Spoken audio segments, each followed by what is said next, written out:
Hello friends, welcome to another video of NS Pharma. Today we are going to see one previous year question paper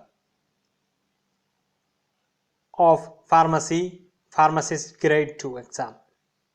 So this is very helpful for the candidate who is preparing for GPAT, government pharmacist exam as well as prodrug exam. So this is the first part of this question paper. In this part I will explain about 20 questions and their answers. Before this also I uploaded 2 question paper that was without explanation. That was 80 questions per video. You can check it in my NS Pharma YouTube channel for that one.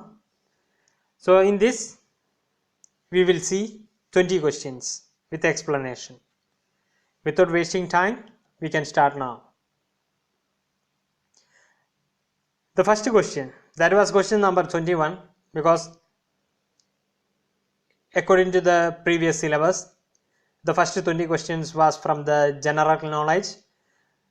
Now the syllabus is, they made a little bit change. They are not using now right now GK questions, only pharma questions are there. So first 20 question was from the GK, so I avoided that questions. So we will start from the question number 21. Freeze drying is based on the principle of. What is the principle behind freeze drying? The first option, sublimation. Second option, desiccation. Third option, fluidization. And the last option, reconstitution. What is the mechanism? What is the principle behind freeze drying? The correct answer is option A, sublimation. Sublimation is the principle behind freeze drying.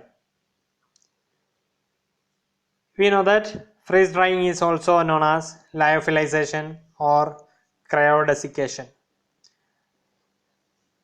In this name also, freeze drying is known, lyophilization or cryodesiccation.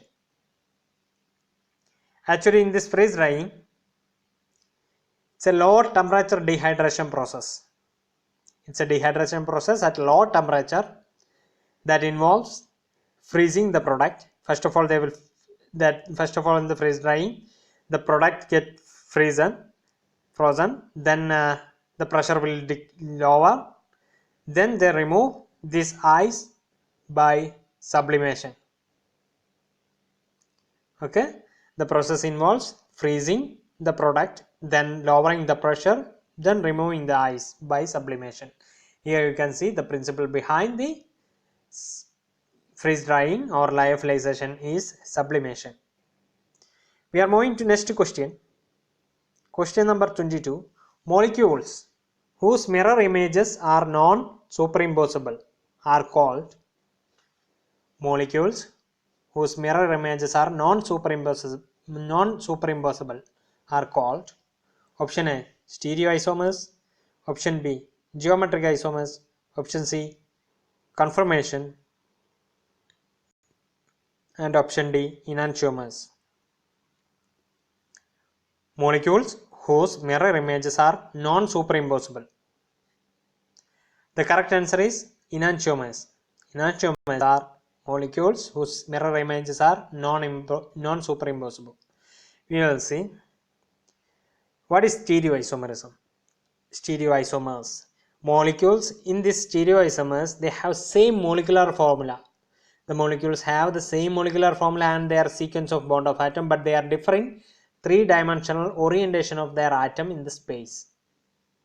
That is, the 3D orientation of the atom is in the space is different. That's formula will be same and the atom sequence is also same, but the direction, but the 3D orientation of the atom in the space will be different. That is called stereoisomers.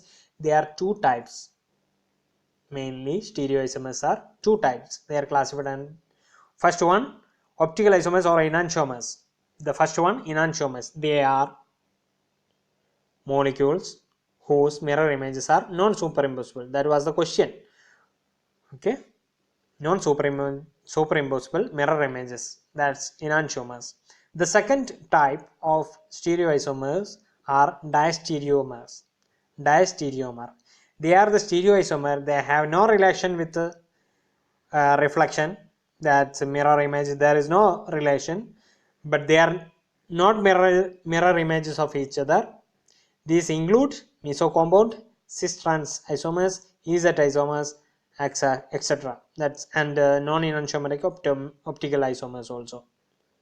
They are not mirror images of each other, but enantiomers are mirror images. Diastereomer are not mirror images. We are moving to the next question. Question number 23. Quantities of electrolytes administered to patient are expressed by. The electrolyte quantities administered to patients are expressed by milliequivalent, equivalent, milligram or milliliter. Correct answer is option A, milliequivalent. Next question, example for anionic surfactant. What is the example for anionic surfactant?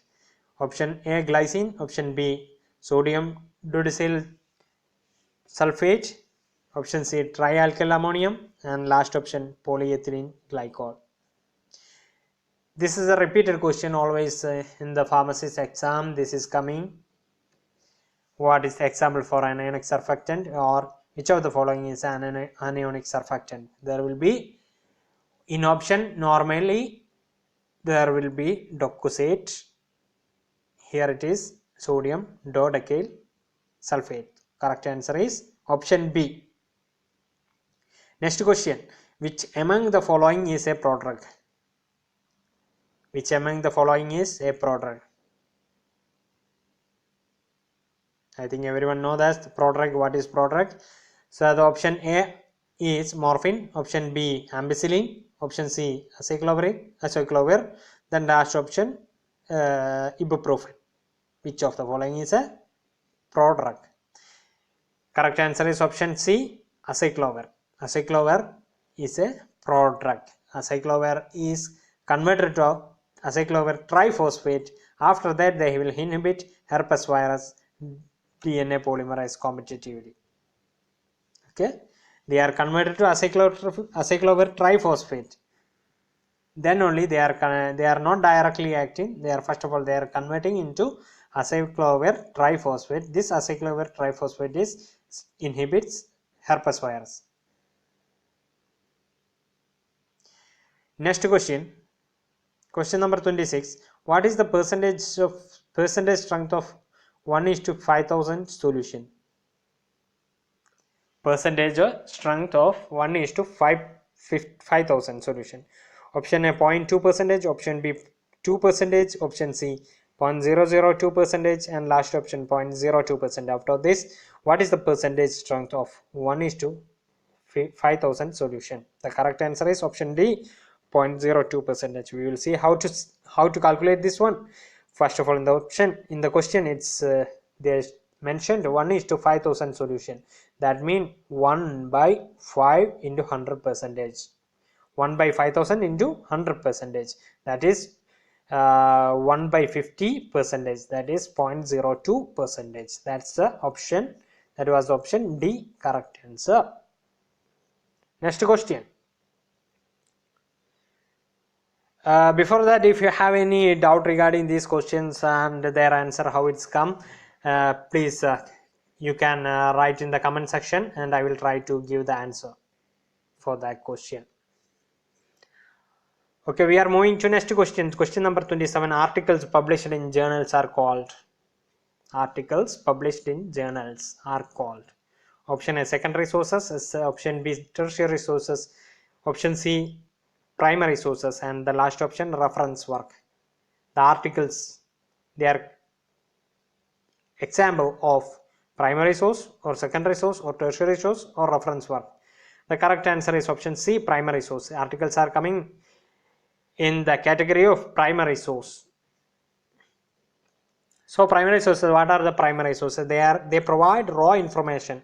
They provide raw information and the first hand evidence. Example, interview transcripts, articles, statistical data, and the work of art. These are the examples for primary sources.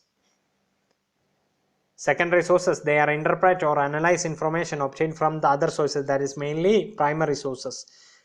They are the interpret or analyze information obtained from the secondary primary sources. Example, mini books and textbooks. Books and textbooks are coming under secondary source. We will see the tertiary sources.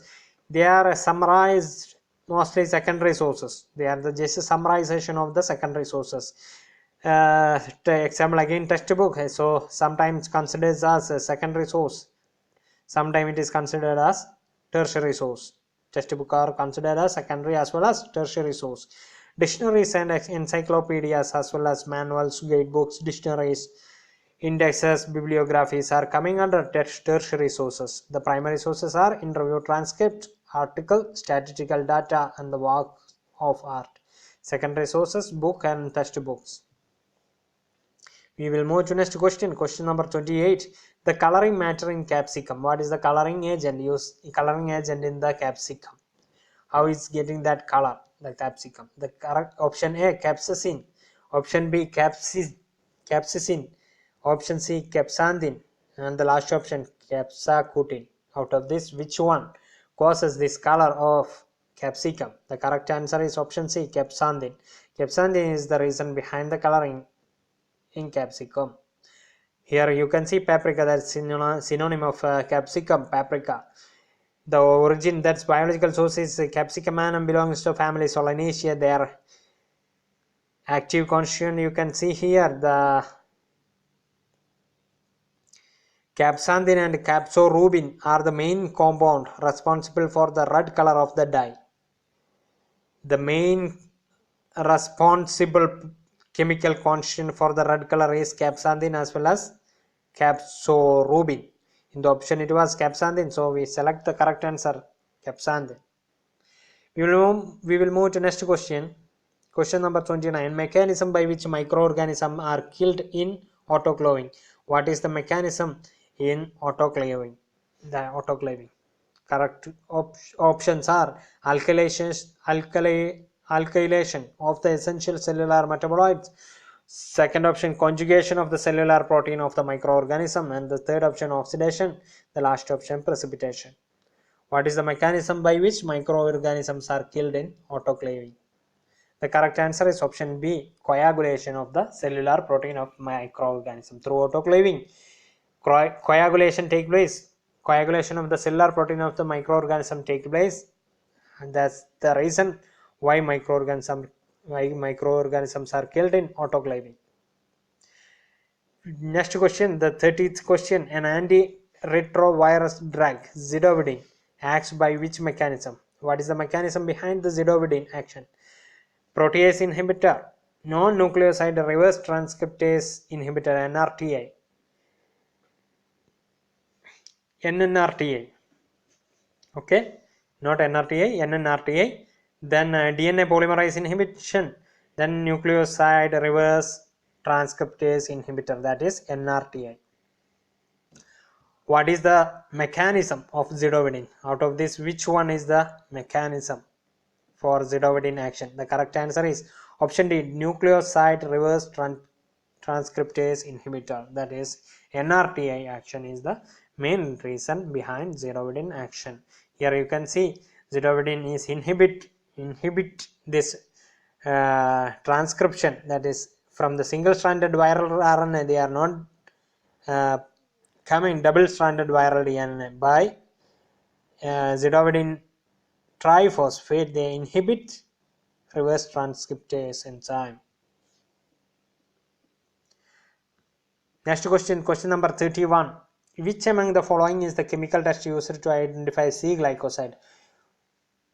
What is the chemical test? What is the identification test for C glycosides? Option A, modified Borntrager test. Option B, Keller-Guiliani test.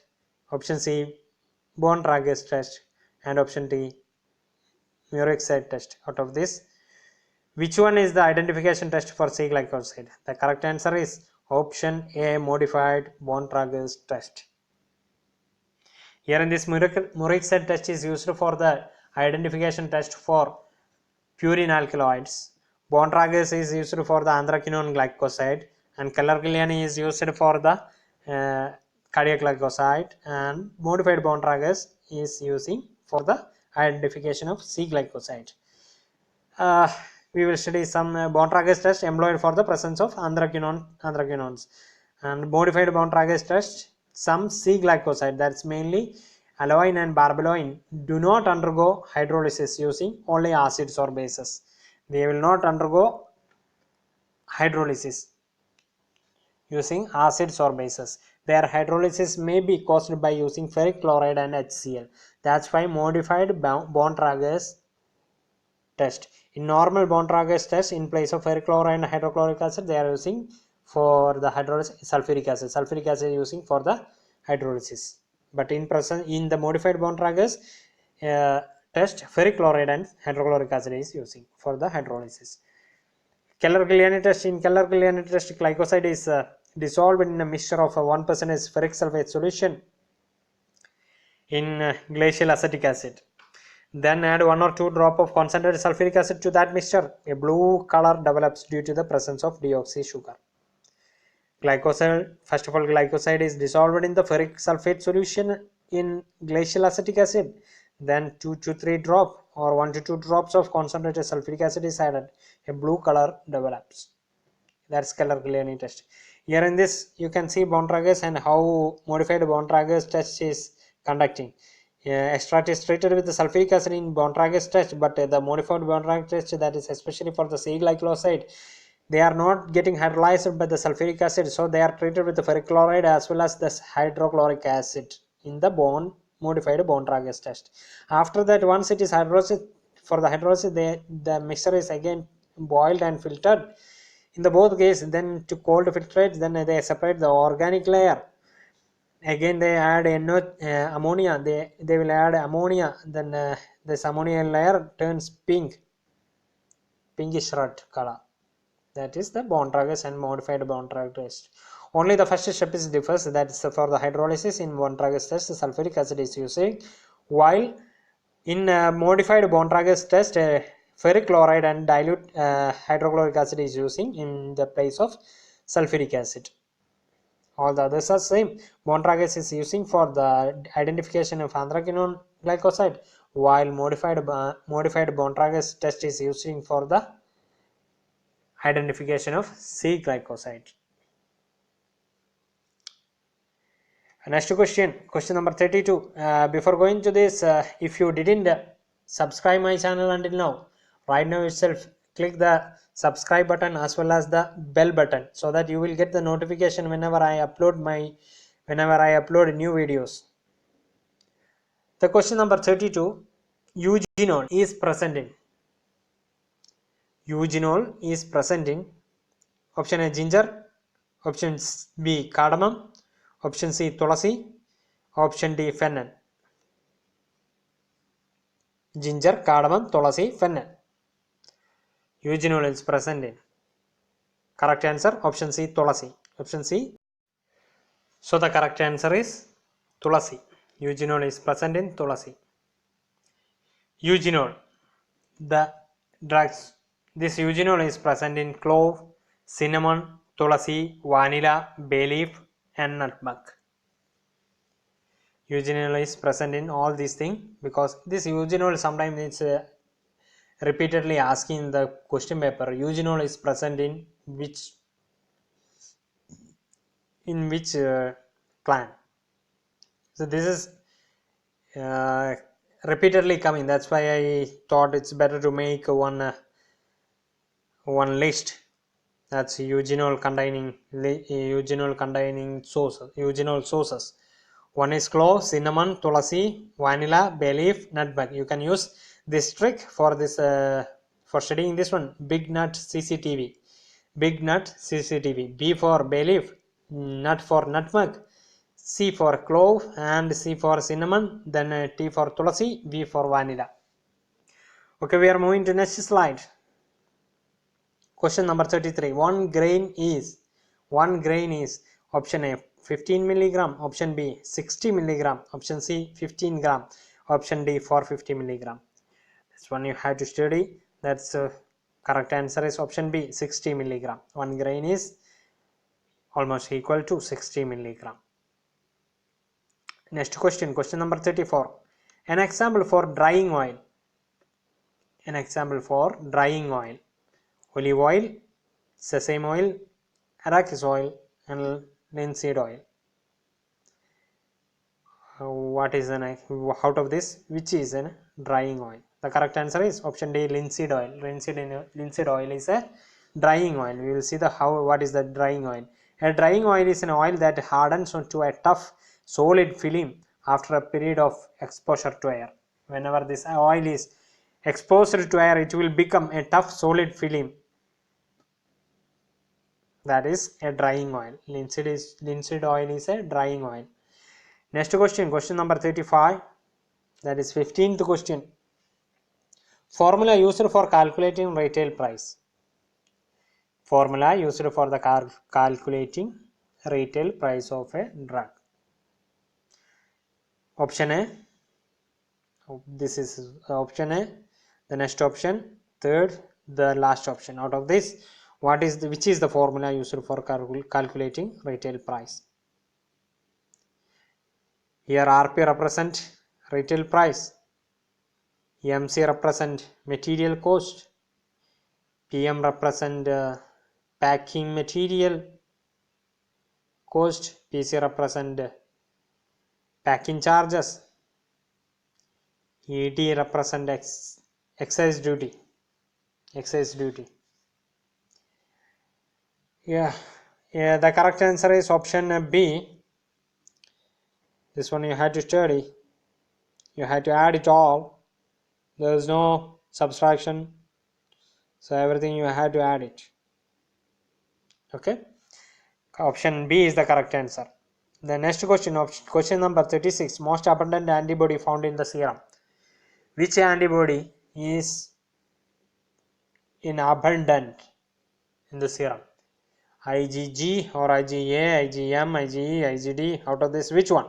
The options are IgM, IgA, IgD, and IgG. The correct answer is option D, IgG. IgG is most abundant in serum. Here in this chart, you can see the 5 type of antibodies: IgM, IgG, IgA, IgE, IgN, and IgD. You can one thing you have to note down is number of antigen binding site.